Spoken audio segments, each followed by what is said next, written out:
What are we doing today, Killian? Building a kitchen outside. Make sure to like and subscribe. Hey guys, welcome back to Olive Gray Avenue. My name's Ruth, and this week we've been working on our outdoor kitchen. If you missed last week when we were building it up out of the wood frame, make sure to check out that video. I'll link it up above, but let's get right into it. Seems all right.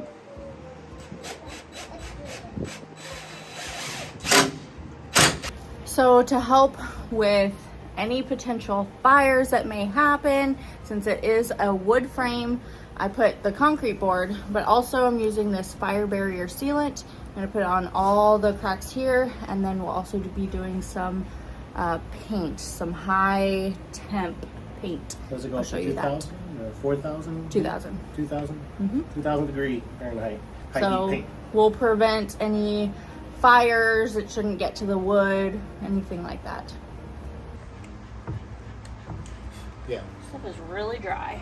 So on any of the seams for the cement board, we put the fire sealant, and it actually expands if there is a fire and it gets hot enough so that no fire gets through. And what we expect is if there is a fire, we'll see it right away because we're there with the grill cooking.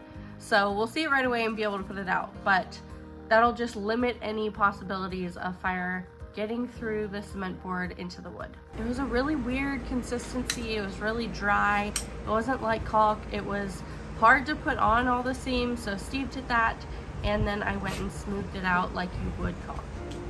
It's also bright red, so we used a high heat paint. We painted everything so it's a uniform color and it doesn't look bad.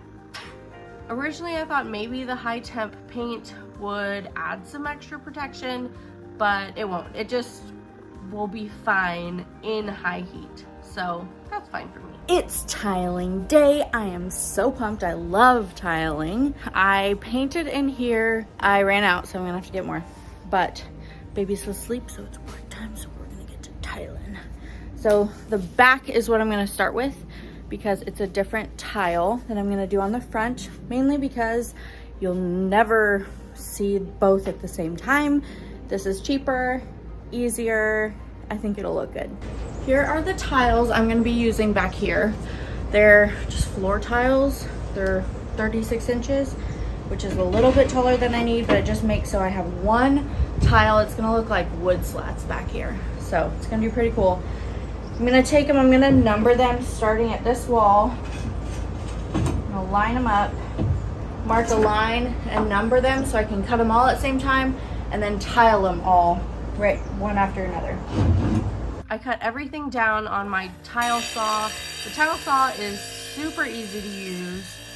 One of my favorite saws because it's not very intimidating. It's a wet saw and the blade is like a grinder blade. So it's not like it's gonna cut off a finger. Sure, if you put your finger in there, you might get hurt, but it's not gonna cut it off. So it's just less intimidating to use. So I think tiling is a great beginner project.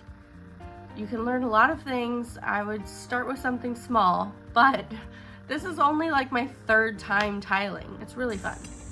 For the magic.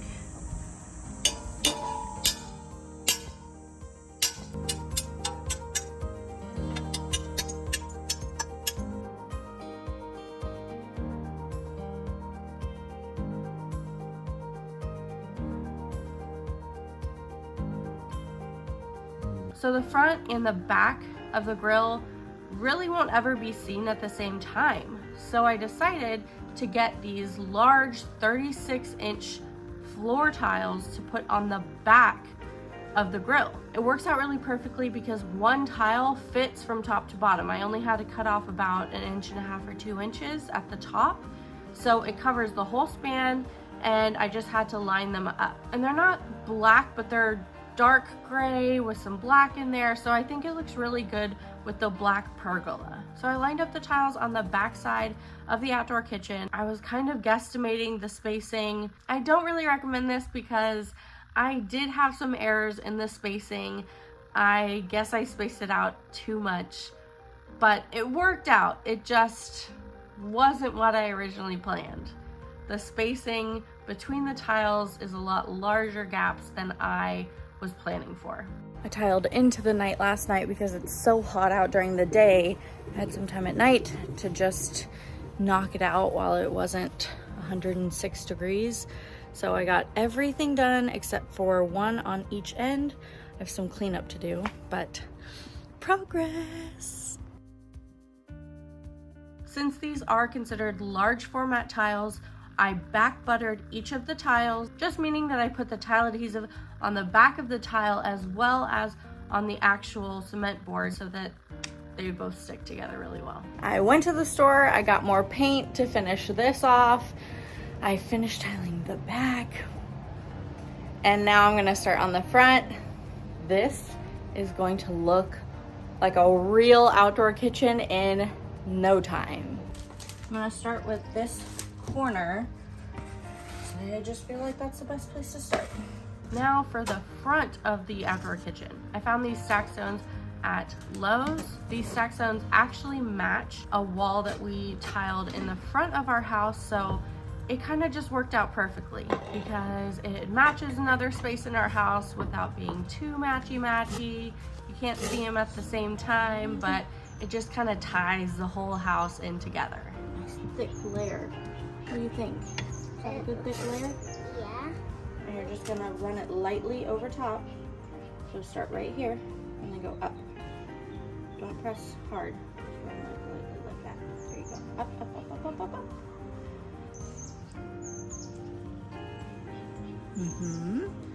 I really had minimal cutting to do for the front. I just had to cut down some sides and the top, but I actually ended up using so few of the stack stone tiles that I had 2 extra boxes.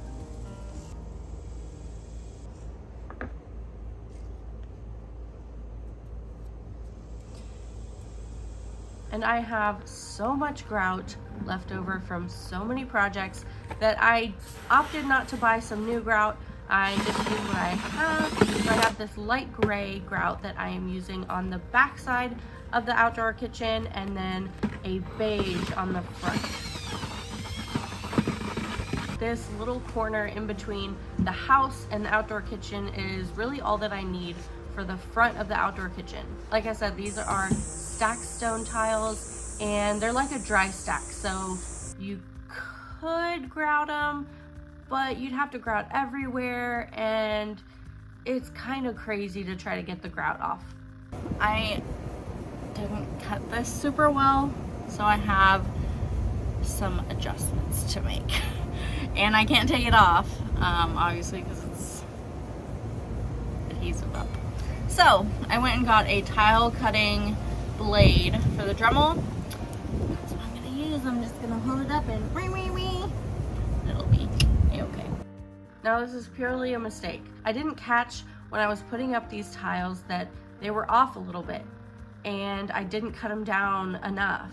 So now I have to go back and shave some off to make sure that the concrete countertop will actually sit level and flush with everything. So I found this tile cutting bit. It did work, not great, but it did work. The better choice is to just make sure that your tile is cut to the right height and width and everything, and then you don't have to go back and fix your mistakes. I think the tile has really transformed the whole structure. It looks real, it looks built in, it looks like it was always supposed to be that way, and that is what I love about designing intentionally, is making it look like it belongs, and it was supposed to be that way the whole time.